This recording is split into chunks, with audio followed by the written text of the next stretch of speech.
So baseball has always been my favorite sport. Ever since I was little, my dad would record the games for me on a little VHS tape that I would be able to watch back in the morning because it finished past my bedtime. For others, this is not always the case. They don't see it as action-packed or as exciting as the NFL or even the NBA. So because of that, there's many problems with baseball today that has shown a decrease in popularity over recent years. This includes the amount of time it takes for a game, problems within the game itself, and accessibility. So starting with accessibility, the MLB has its own streaming service, MLB.tv. It's very popular, and it even sold to Disney for $2 billion just a couple years ago. However, it still has problems. They still have blackouts, which means if you are within a certain radius of where the game is taking place, you cannot watch it on their streaming service, even though you're paying for it. This is because of a deal with local broadcasting rights where they get to retain all distribution of the product.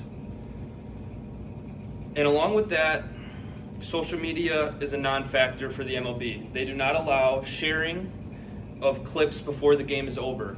This really hurts it from reaching the younger generations that use social media. It's one of the reasons people say that it's an old man's game. Then there's also the times of games. The average time of a baseball game has increased significantly over the past 20 to 30 years. In 2012, the average time of a baseball game finally reached 3 hours long. Before then, for the last 20 years, it had been around 2 hours and 50 minutes, and even before TV was invented, it was under 2.5 hours long. Now, there are some solutions that I think could be good to help solve that. One would be a pitch clock. Limiting the amount of time it takes between each pitch could significantly increase the speed of a game. Sometimes there are pitchers that they take 40 to 50 seconds in between each pitch. This is absurd. In college and in the minor leagues, there's a pitch clock where you have to pitch within 20 seconds, and it is easily attainable for almost every single pitcher. Another thing, which I would consider the least likely solution to actually be implemented, is less commercials.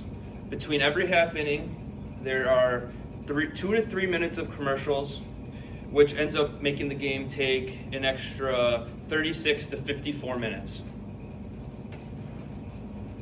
And not only that, there are also in-inning pitching changes. So you have a guy come in, he gets the first 2 outs, and then you need a better matchup for the third batter, so you take him out. This instantly creates 5 extra minutes of added game time that is unnecessary.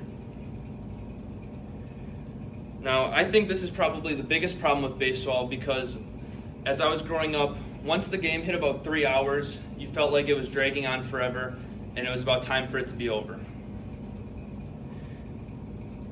Then there is problems with the game itself. Hitters have become really increasingly reliant upon the 3 true outcomes of baseball. The three true outcomes are described as an at-bat where the ball is not in play, or an at-bat that is finished with no one touching the ball but the pitcher, catcher, and hitter. It would be described as a home run, walk, strikeout, or hit by pitch. Approximately 40% of all at-bats in the game last year were solved with the true outcome. Compared to that to 30 years ago, it was only about 25%. While a home run is awesome and is the most exciting play in baseball to see someone hit a ball 450 feet, it gets fans a lot more into it when the ball is put in play, and they enjoy it much more. You see more excitement overall, and it's overall a better experience for the fan. Then there are stolen bases. It's considered one of the most action-packed plays in the game of baseball. They're always close and always decided by a fraction of a second. Analytics have deterred teams from it because it does not have a great risk-reward ratio. In the commissioner's office, the governing body of baseball, they understand this. They've even been testing out new rules to try and solve this and increase stolen bases. Now, overall, there have been many rules implemented over the past few years to try and fix some of these problems. They've tried moving the mound back in experimental leagues a foot to try to get balls more in play because pitchers are throwing harder than ever.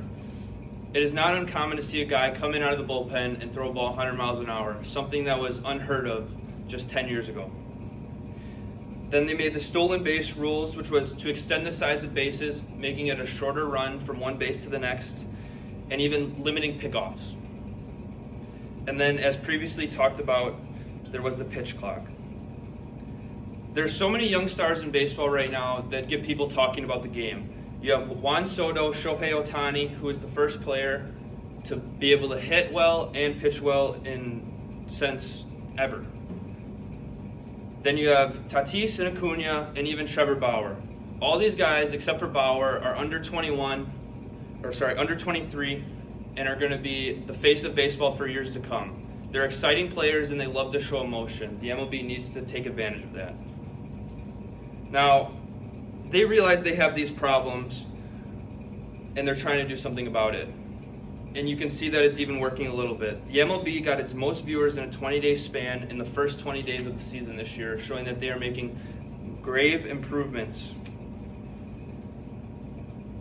Some say that there is no hope for baseball and that it is just a dying sport. However, I strongly disagree. Thank you. Good.